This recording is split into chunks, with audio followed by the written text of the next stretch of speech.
What's good everyone, it's 23MJ88 back with another video today. For today's video, we're going to look at the performance review of the Nike Kyrie Infinity. I'm just going to get this out of the way right now. This is absolutely positively my favorite Kyrie shoe to play in to date, and go figure, because he had no input on this shoe. So just to start things out, we'll take a few looks at the details on the Nike Kyrie Infinity. As you can see, it does have a swoosh logo here on the lateral side. And then on the toe, there is 8 dots for what I believe to be obviously his 8th shoe. And then it says Azuri 1123 with a bunch of logos here. Another swoosh on the medial side. Kind of this zigzag pattern with the Kyrie logo. And then on the bottom, it does say Zoom Strobel. Sorry, 4-foot Zoom Strobel with Kyrie's signature and the Infinity logo, or if you turn it this way, 8. And it does say Air Zoom there as well. And there is a little window where you can kind of see the heel zoom airbag as well. So as far as the traction on the Nike Kyrie Infinity, as you can see, it does have a multi-directional traction pattern, kind of like herringbone. As you can see, the zigzags in the forefoot, and there's really just, the pattern goes in every which way. As far as it performed, I really enjoyed these. It was really reminiscent of the Kyrie 5, 6, and 7 for me, where they needed about an hour of break-in time. I don't know if it was just a rubber compound that needed that break-in time, but after that hour, the forward motions and lateral cuts, this just performed great. There really wasn't a loud squeak or anything, but as far as the way it performed, I found it to perform awesome. And I do think you could get away with this outside, as it is a bit of a more firm rubber, and the grooves aren't very shallow either. So I do think this would be a decent option outside. I would maybe wait for them to go on sale if you're gonna take these outside, because I believe they're $140. But as far as the traction goes on the Nike Kyrie Infinity, I would have to give it a pretty solid 8.5 out of 10. Really one of the strong suits of this shoe. So as far as the cushion goes on the Nike Kyrie Infinity, in the heel, you do have a rectangle heel zoom bag. And honestly, right under the insole, if you lift it, you can see that it's kind of protruding. And when you land on your heel, or if you have heel strikes within this shoe, you really feel that zoom bag being very responsive with your heel. And then in the forefoot, it's full length 4-foot Zoom Strobel, and it kind of looks like that turbo unit. But honestly, if you lift the insole, you can see it directly under that. And it's just super responsive, low to the ground, and it does offer nice impact protection as well. This is right off the bat, I'll tell you, this is the best cushioned Kyrie shoe. And then as well, you do have that Phylon midsole, in conjunction with that midsole and the zoom bags, it's just a very great heel to toe transition, very seamless, very comfortable. And I just really enjoyed this setup. This is the best cushioned Kyrie shoe to date. As you all know, Kyrie's shoes have always had 4-foot zoom only or heel zoom only. And here they have both, and that 4-foot Zoom Strobel is just amazing. So as far as the cushion on the Nike Kyrie Infinity, I would have to give this a very solid 9 out of 10.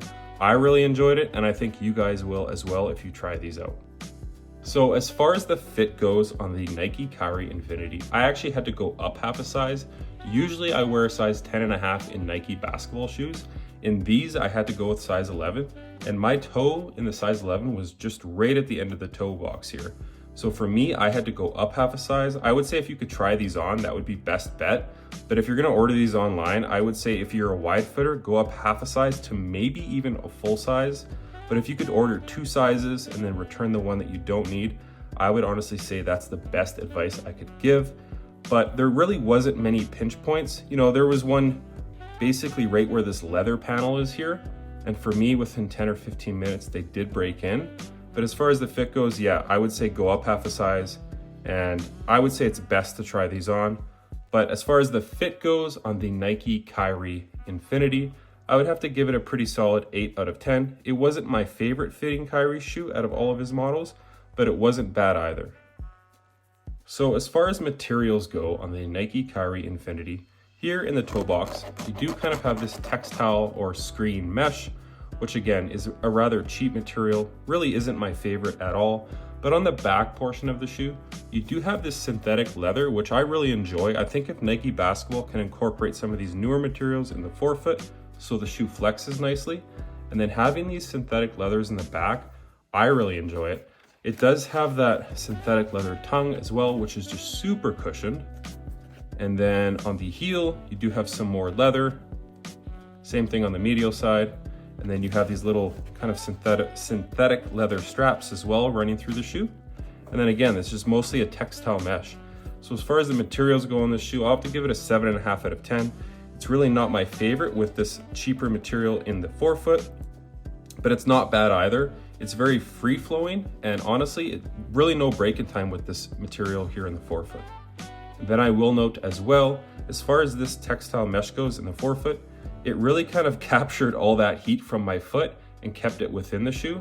So the shoe does get pretty hot as it doesn't really have much airflow. So as far as the weight goes on the Nike Kyrie Infinity, this is a US size 11, and these come in at 14.8 ounces, which is very similar to the Nike GT Run.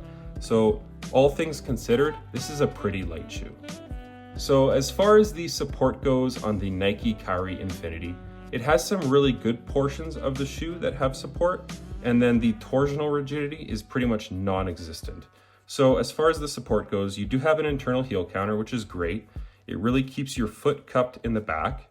And then you kind of have these little seat belts, which are kind of like the Nike LeBron 9 wings. So when you pull these two lace loops tight, it really harnesses your foot within the back of the shoe and keeps it there.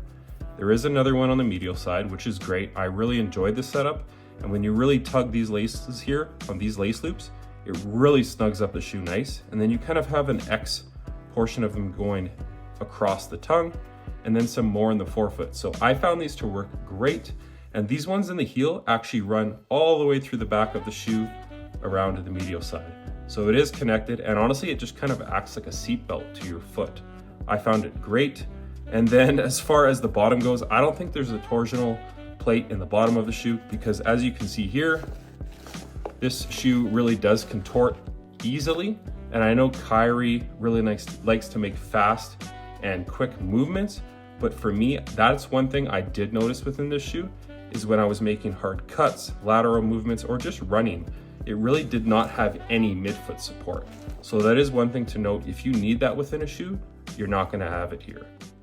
And then as well with the outsole on the Nike Kyrie Infinity, it is a pretty wide and stable base.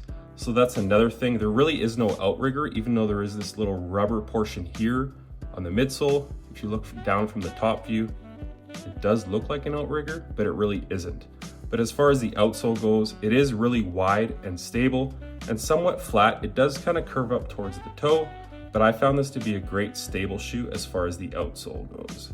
So as far as the support goes on the Nike Kyrie Infinity, I would have to give it a pretty solid 7.5 out of 10. That internal heel counter and these kind of little wings or seat belts that really harness your foot within the shoe, they're great. But the shoe not having any torsional support or rigidity was really the downfall for the support on this shoe as far as my playstyle goes. So as far as the support goes, yeah, I'd have to give it a 7.5 out of 10. So I will note, a lot of guys have been asking down in the comments my playstyle and my height and weight. I am about 6'2" or 6'2.5". I am about 205, 210 pounds. And my play style is a slasher type that also shoots threes. So there you guys go. That's my height and weight and play style. So can I recommend the Kyrie Infinity? I think if you're a point guard or even a slasher that doesn't need a ton of torsional rigidity within a shoe, I think this is a fantastic shoe because the cushion is awesome. I really enjoyed that forefoot zoom strobel. The traction was really amazing as well. It needed a little bit of break-in time, but after that, I found it to be awesome. And then the materials being a little bit cheaper, but I really enjoyed that leather on the back portion. And then again, the support, internal heel counter, and those little wings were great. Not a ton of torsional rigidity, like I said, but these coming in at around 140 US dollars, 170 Canadian.